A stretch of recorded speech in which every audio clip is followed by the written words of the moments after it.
Ma'ams and sirs, welcome to the Jared Bellmund Show. We are located here at the Center of Arts and Inspiration. My goal is to assist you in your personal and professional growth by talking to community leaders like our guest today, Ben Kish. This episode is brought to you by Pro 16 Productions. Pro 16 Productions combines experience, passion, and innovation to capture the essence of your projects. Ben Kish, who is an instructor of management and entrepreneurship at Blue Ridge Community College, he was the previous director of the Small Business Center, which is how I met him. Was also a business trainer for Blue Ridge Community College. Past life, he was a management consultant for over 10 years with Waterhouse Coopers. Waterhouse Coopers, thank you. And then was in the corporate life with Sarah Lee for 7 to 8 years. Mm-hmm. And as the director of Marketing and a business team leader. Okay. And then has been a resident of Western North Carolina for 8 to 9 years, is married to the beautiful Joy, who is also in education at Mars Hill, and is the father of 5 daughters. Welcome to the show, Ben Kish. Thank you very much, Jared. It's great to be here. 5 daughters. Yeah, how's that? It's a little bit like an all-female version of the Brady Bunch. We brought 2 families together, and it turns out the girls are from 25 to 30 years old. They're all in that age range, moving through life together. It makes for interesting times come holidays. Yeah, I can imagine. just the planning and semantics of getting everyone together has to be overwhelming in itself. It is a project unto itself. So 25 to 30, you're obviously a few years ahead of where I'm at, not too much, about 10 years, with kids. What is your role now? Well, it's interesting. I know you have a young son and a daughter. I can't tell you anything about the boy. Yeah. But if you'd like to talk about daughters, pick an age group, pick a discussion topic, and I could probably spend the afternoon with you here giving you some information. I'm not sure how helpful it would be, but I've got a lot of stories to tell. Yeah, there are. I'm learning with the 16-year-old. It is amazing how I have had to grow. It is not. It's been special. Really in ways that you didn't anticipate. Never could have anticipated. You learn about family dynamics. You learn about letting individuals be individuals. You learn about how to be sensitive to the differences between guys and gals. I don't have sons. I happen to be on the guy side of that equation. And I look at life a little differently sometimes. Yeah. And then you add all the other elements of working through life at different ages and growing up in different phases. And it's always interesting. That's awesome. And so Joy, who is a wonderful human being. About the best person I've ever met. That's good. But she also is in education. How's that? She is. Well, she loves it. She attended Mars Hill, and through her career went on, got a doctorate, not thinking she would return to education. She was working with NC State, but in a state role that was more working with cooperative extension and working with people that were basically volunteers across North Carolina. She completed her doctorate, and there was an opportunity at Mars Hill University. She's been there for about 8 or 9 years, I guess now. And she's on the leadership team, and she's done a number of roles working with the trustees. So she's overseen marketing and human resources, and now moving into a role that's a little bit more still with the trustees, but now with alumni. And Mars Hill's a bit of a commute from Hendersonville. They're working out something now where she's starting to have a home office, not going up to Mars Hill as often, and that's exciting. She's awesome. Excited about that. That's a great point. So being in education for many years now, how has the ability to not work on campus helped, or students not have to come to campus? How has that changed the dynamic of education? It is a whole new world. And the interesting thing, when we first started moving that way as educators, it was done pretty much with the old-fashioned, you're the student, I'm the instructor, you're going to deal with what I put out there. And a lot of times it wasn't served up in a way that was as user-friendly as we know the internet has become, at least the possibilities there to become. Right. So we as educators are working hard to make that transition to seeing students almost as customers, and understanding how they see the world and their educational experience, and making sure we deliver the product, the education, in a way that is user-friendly so that they're getting more out of it than we're not just serving stuff up.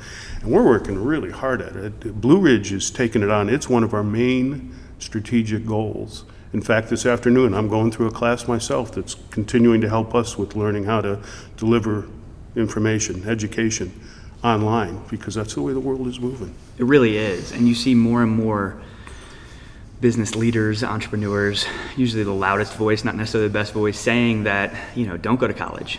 You can learn everything you need in the workforce. And I don't know if I 100% agree with that, but I would argue that the way education is not necessarily, but it sounds like there's a new wave of the future of what education will be. Yeah, and I'm with you. I'm not sure I totally embrace this you don't need to go to college thing, but I think what we need to embrace is education is important. The definition of education is changing. The delivery of education is changing.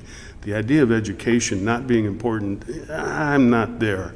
It's what education is the right education, and that's the cool thing that community colleges can step into, because we're not necessarily the expensive option, but it's interesting just how qualified the instructors are. It's interesting how connected to the community the colleges have become. And so you've got very talented people serving the community with the needs that best address their situation.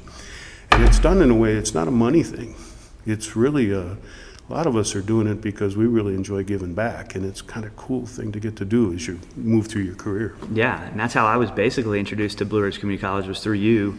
I mean, obviously I knew it was here, but in detail of what they do, because you, as the director of the Small Business Center, was highly engaged in networking with the Chamber and Fletcher Area Business Association, which is how we met several years ago. Yeah, I don't know how many years. It's been a while. But so I think that Blue Ridge definitely shows that heart in this community to not just be a source of education, but be a source of what the future of this community will be, and how we shape that, which is amazing. Yeah, I think it's been almost 7 years, man. It's been. I think it has, because it was early on. It was. Yeah, which is great. And we met, I tend to talk a lot about the business side of the college, the business classes and the things we do for training of business, but we do so much. We do so much in healthcare, in the trades, in manufacturing. Now what we're doing is kind of continually sensing what are the needs for the community and how do we move there. You and I go back to what's always kind of been in the mix with the colleges, connecting with the businesses and making sure if there's a gap, training or what have you, we're stepping in and as much as we can fill in the role of helping to address that gap on the educational needs of locals to meet the local needs of the community that's the workforce, the workers and the employers. Yeah, and I think that's what Blue Ridge Community College does a great job of, is understanding the needs of the employers of the community in order to find the employees, right? Because it's got to go both ways, and that training is not, it's changed. It's changed over the last few years that we've seen. I mean, it's changed in the time that I've been at the college. One of my first projects there was working with local breweries. That's right. And helping to build a workforce for them. And I just met when Oscar Blues was nothing but a parking lot and a shell of a building. And Sierra Nevada was talking about moving into the area. And we built Con Ed classes, not a curriculum program, to help people become qualified employees. They got certifications from third-party credentialing groups to show we actually learned something that makes us valuable employees.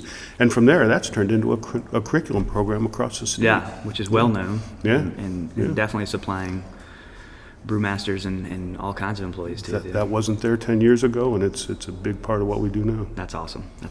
So let's get into small business in Western North Carolina. As far as me, you're one of the leading experts in Henderson County on I know you'd get humble about that, but you are. I would say that you have your thumb, or at least dipping your toe into most of what's been going on in Western North Carolina, definitely Henderson County in the last 10 years. So that has been a lot of fun. Yeah. It's interesting, Jared.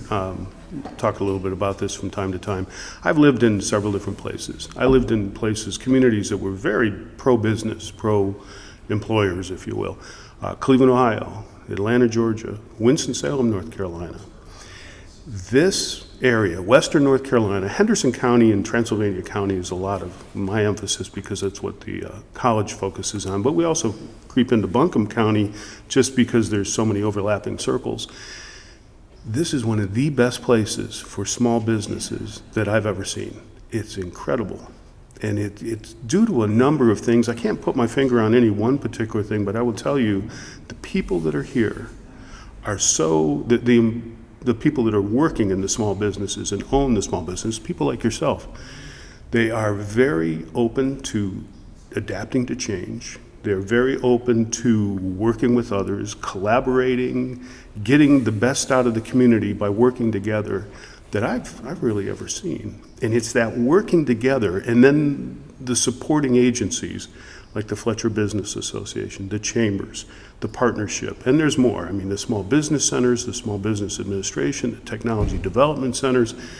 It creates an ecosystem that supports that small business community, if you will, in a way that, I mean, it doesn't get done much better than what we're doing. No, it is special here. I mean, I can think of one business here that I know started at the small business center as, I want to start a business, but I have no idea what it's going to be, and it turned into a local, well-known shop that that got that way through using a contact through a networking group for branding, contact. I know they used me for insurance. They had contacts through Blue Ridge to get the place that they were going to. It just, everything kind of fell together. And it really was, the owner wanted to serve the community, wanted to be engaged and involved, and the community said, "Great, let's make sure that happens." And I'm always blown away by that one particular story, and I know that that's just one of many that occurs here, and it's special here. It's definitely different. It's funny as you're describing that, I'm thinking, oh, I know that person, but then I think, no, it could maybe be I'm this talking about the other it could person. be that person. There's so many people. It's interesting. So we're talking largely about Western North Carolina. The state of North Carolina is one of the best in the country at embracing small businesses. And we produce more small businesses than just about any other state in the country, except maybe one or two. And those states are huge compared to what we have as a population here. The other part of it is we have this small business center network that is so proactive and so other-centered about serving the needs of the community that it's not just here, it's the whole state supporting what's going on here. And it's a pretty special place and a pretty special time for small businesses. I think time is definitely, that be prepared for when the opportunity comes. I think it's here. Yeah. Why do you think not just Western North Carolina but North Carolina in general is so open and welcoming to entrepreneurship and small businesses? Honestly, what it comes back to is workforce development. It comes back to economic development, and it turns out the legislature has been very attuned to how supporting small businesses is so important to the growth and the stability of a state, because a lot of people don't realize this. Way more people are employed in small businesses than big businesses.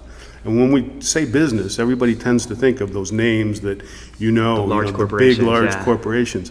They don't employ as many people as the small corporations do, or the LLCs, or even the sole proprietors. There's a lot of folks making a lot of money doing small business and employing small business employees that adds up to a strong economy. And it's a balancing kind of influence on the state, because if a big company comes and goes, you see big ebbs and flows. Right. Small businesses, if you support them, they're a little bit more stable. I mean, the economy still affects us. But it's interesting how different sectors respond in different ways to the economy. So there's some balance and some stability to it. Yeah, and I think there's that threshold that I've seen with small businesses where if they can just get past that one point, then they'll get through those ebbs and flows a little better, right? Yeah. So there's that growing pain first 2-3 years. And I don't think time is necessarily it, but that growth factor of how responsibly they grow with the community, which I think is why we see such a success here, because the community is so back engaged in that we want to see success of those small businesses. That's wonderful. So you teach entrepreneurship, and that's become a catchphrase, I would say nationally. I think here it's maybe a little more well known of what an entrepreneur is. Everybody wants to say they're an entrepreneur, but what is the true, from a educational, right? So you're shaping the minds of future entrepreneurs. What does that really look like to be an entrepreneur? What does that entail? You kind of said it, shaping the mind. There are some business skills, some business techniques. There's some methodology to being a successful small business person. But it's turning out, it's that mindset that is so important. And we're learning, and this is interesting, this is new learning just for me, that mindset is not just critical to small business success, it's critical to the new, basically call it the economy that we're dealing with now, where innovation happens so quickly, change happens so quickly, adaptation of all kinds of things that we didn't even know about a few years ago. Now they're essential parts of the business mix. That mindset of an entrepreneur that makes them successful at being a small business person is the same mindset that makes people successful at adapting to rapid change. Okay, yeah. And this is a game changer because it doesn't just mean for business. Pick a sector of the economy that isn't experiencing rapid change or innovation unprecedented. I mean, I've seen some graphs of how quickly technology's adapted in households in America, and they're long, decades-long adaptation curves. Now you can look at a 2 or 3 decade curve, and it's 100% of the population has got this technology at use in their home use. That is such a rapid change that what's happening is individuals cannot keep up with the pace of change. Entrepreneurs happen to have a certain kind of skill set that makes them better at that. Some learned, some just come by it naturally. That if we can teach those kinds of skills across disciplines, people can basically adapt to things better than they could have in the past. And what happens is you get a little bit better at dealing with the fact that the world is changing and changing very quickly. So the mindset of an entrepreneur, it's things like seeing an opportunity and then understanding how to do a feasibility study on that. We put fancy terms to it, but it's realizing, is this opportunity really an opportunity? People think entrepreneurs are risky. They're not. Right. They're probably more risk adverse. They are, yeah. Because it's very personal. And what happens is they get good at sizing up an opportunity and then deciding, do I go into this or not? And if I do, how do I go into this? Yeah. Those kind of skills are helpful when you think about rapid change, and now you're an individual, pick it, healthcare, education, government, it doesn't matter the sector. You see a change, all right, what is this, an opportunity or is this a challenge? And how do I approach this opportunity or challenge? Transfer it from business to anything. Name a sector. Right. Those kinds of skills of decision making, sometimes with limited information, limited resources to respond to what needs to happen, and the list goes on and on. Entrepreneurs, successful people at starting and running small businesses, have some of that skill set brought into them from whatever way. A lot of times it's education, and we know you can teach these things. Let's figure out how we transfer that mindset of the entrepreneur to these other areas. And we started the entrepreneurship program at the college about 4 years ago. I actually was involved in building the first class. We are now finding ways to transfer that knowledge to other areas so that you can make people in other disciplines successful at adapting to things that are coming on quickly. That's the mindset of the entrepreneur. Right, because it could apply even if you're just a manager in someone else's business. Yeah.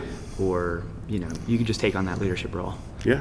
Well, let's talk about management and leadership and the effectiveness of it. Yeah.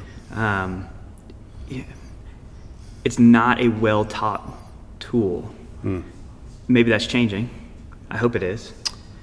But I know that my personal growth with leadership and management was more outside of school than it was in school. Mm-hmm. So how are you attacking that? What are things you're focused on with effective leadership and effective management at the college?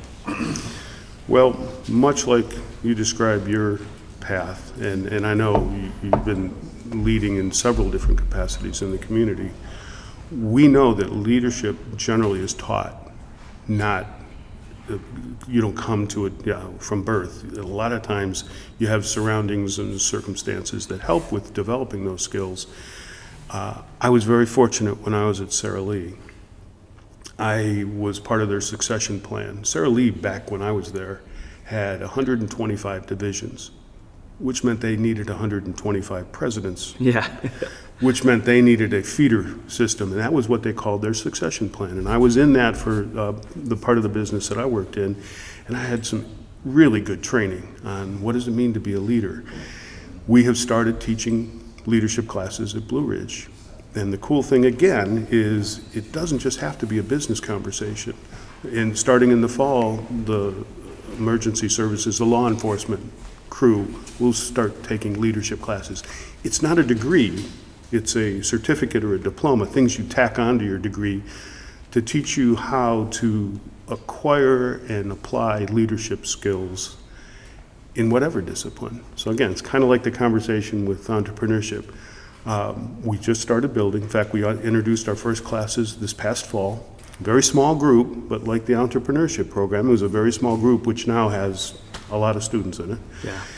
In the leadership program, we see the same thing, and we take them through, it's about 15 different traits of successful leadership. Excellent. That we're teaching on a weekly basis. And if I were to summarize it, it's hard to do because there's a lot to it, but leadership and management, you can't separate them, but you can be a good leader and not be a good manager. Right. You can be a good manager and not be a good leader. The best of both is when you take leadership, which in its simplest form is being a visionary or learning how to see the vision for the organization, putting the organization together to go after the goals that accomplish that vision, and then motivating the organization towards those goals. That's a leader. That's the Reader's Digest version, but that's a leader. Management is also kind of simple to break down, and it applies across several different disciplines. It's that old input, process, output, feedback loop, and overseeing that for efficiency, for effectiveness, and being good at that. If you're good at that, and you're good at leadership, you kind of graph this out with a vertical axis and a horizontal axis. That top right-hand quadrant is where you want to be. Because if you're a good leader and not a good manager, there's some shortcomings there. We're teaching that to students today, and we're going to take it across disciplines. It can be taught. Yeah, and that's great, because I know in my own career, there was a point where I was a fabulous manager and a not so good leader. And it affected my success in my career. Mm-hmm. And so having later in that part of my career, when I was in the restaurant industry, having a mentor come in and teach me the leadership skills, and it was taught. It's taught. And I always thought I was a good leader, but you just have to keep growing because there's always more to learn. There's always new people that you're getting to manage, and so you have to lead them differently. Yeah. You mentioned traits, specific traits that you guys are teaching. Could you list some of those off? Yeah, it's hard because I'm going to leave something out. That's fine. We could talk about this all day. We talk about it for 4 months in the class. But being good at communicating, being good at motivating, being good at decision making, being good at team building, being good at understanding, you hear this old expression, knowing who needs to be on the bus and in what seats, understanding what planning is really all about, understanding how to address confrontations, difficult conversations. There's so much that goes into it. What we did is we went out and interviewed 10 people in the community that are leaders in different sectors. And across all these topics, there were 15 in all, we asked them, how does this particular topic in your industry, what are best practices, what are issues you've run into? And we just videoed some leaders, you recognize the names. And then it's, for the students, it's across industry, it's across sectors, and they hear how it applies in education. We have leaders from several different disciplines. All those different elements, and there could be more. We could teach this class forever. In fact, there's 3 different classes that go into this now. Learning from different people in leadership roles in different sectors on some things like communication and team building and planning and coordinating. It's fascinating to hear the individual's experience, and then what I always tell the students is, but it's you. It's your mark. in that situation you find yourself in, using the resources you have, because there's something that hasn't been done in that industry that you bring to the party. Let's figure out how to help you get equipped and prepared to go do it. That's awesome. That's really awesome. Well, Ben, I'm going to throw a couple rapid fire questions at you. Best book you've read, or most influential book you've read over the last 6 months? Gosh, I read so many different books. It's really hard for me to pick one, but I went back to The Effective Executive, which is a Peter Drucker book. He's done several versions of it, and Jim Collins, the Good to Great author, has done the intro to the latest version, which is a couple of years old now. But I was reading that again as kind of a reminder. You forget so much of what you've learned. I use Peter Drucker as a bar of threshold when I meet new leaders and managers of how serious they are, because if they know Peter Drucker, they're usually pretty serious managers. So I love that. What is something that you've said no to in the last 6 months?